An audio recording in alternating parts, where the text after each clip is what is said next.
दोस्तों 8 दिन बीत जाने के बाद भी इजरायल हमास के बीच युद्ध जारी है। ऐसे में ये सवाल उठना लाजमी है कि क्या रशिया यूक्रेन वॉर की तरह ही इजरायल हमास वॉर भी लंबा खिंचने वाला है। हेलो फ्रेंड्स, मेरा नाम है सारांश और आज इसी सवाल के जवाब को ढूंढेंगे हम कॉमन क्वेश्चन सीरीज़ के इस वीडियो में। दोस्तों आज ही सुबह नेतन्याहू जो इजराइल के पीएम नेतन्याहू हैं उनकी स्पीच आई, जिसमें उन्होंने ये कहा कि ये तो सिर्फ शुरुआत है और इसका अंत कहाँ तक जाएगा ये उन्हें भी नहीं पता है।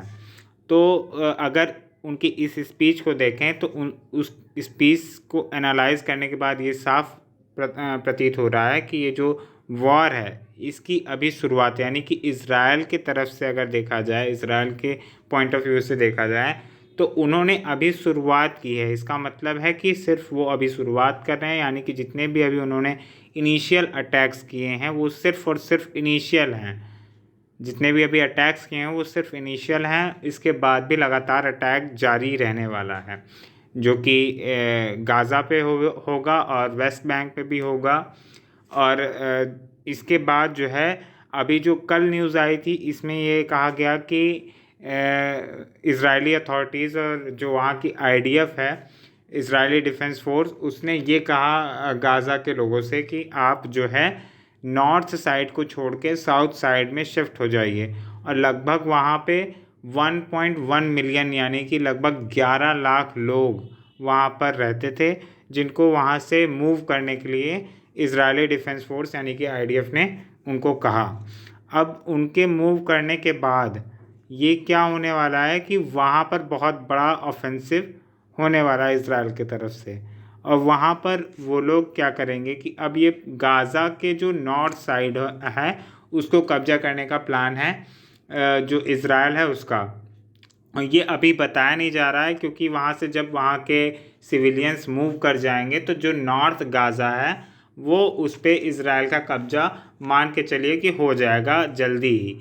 लेकिन इसके बाद जब नॉर्थ गाज़ा पर कब्जा हो जाएगा तो वो इसके बाद बहुत ही ज़्यादा चांसेस हैं कि जो हमास है वो भले ही अगर उसको न्यूट्रलाइज कर दे इजरायली फोर्सेस, लेकिन इसके बाद पैलेस्टीनियन अथॉरिटीज़ और इसके साथ ही साथ जो मुस्लिम कंट्रीज़ हैं मिडल ईस्ट में, उनके सपोर्ट से जो पैलेस्टीनियंस हैं और गाज़ा के जो लोग हैं वो इजरायली डिफेंस फोर्स के विरुद्ध जो है अपना आवाज़ उठाएंगे या वॉलेंट तरीके से वो भी आगे चल के अटैक कर सकते हैं। तो ऐसे केस में आप ये मान के चलिए अभी अगर देखा जाए तो मल्टी फ्रंट वॉर चल रहा है वहाँ पर।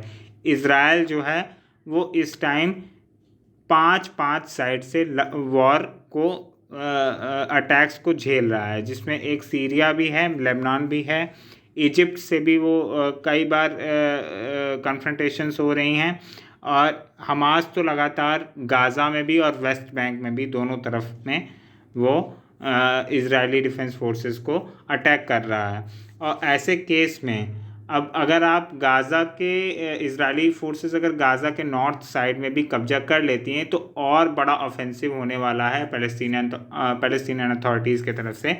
और इनको जो कि बाहर से सपोर्ट मिल रहा है मिडल ईस्ट कंट्रीज़ की ओर से, जो वेपन्स का सपोर्ट मिल रहा है ईरान के ओर से और चाइना के ओर से डिप्लोमेटिक सपोर्ट के साथ साथ सीक्रेटली वेपन्स का भी सपोर्ट मिल रहा है। ऐसे केस में जो ये वॉर है इसके लंबा खिंचने का अनुमान है और ये उस हद तक जा सकता है कि जिसमें कि आप ये मान के चलिए या तो इज़राइल को दिक्कत हो सकती है, इज़राइल की एग्जिस्टेंशियल क्राइसिस है, या तो फिर पैलेस्तीन पूरा ख़त्म होगा। यानी कि 2 केस हो सकता है, या तो पूरा पैलेस्तीन ख़त्म हो जाएगा मैप से, या तो पूरा इज़राइल ख़त्म हो जाएगा। तो ज़्यादा चांसेस क्या हैं इसमें? आपको क्या लगता है कि पैलेस्तीन ख़त्म होगा या इज़राइल ख़त्म होगा? ये आप हमें कमेंट सेक्शन में बता सकते हैं।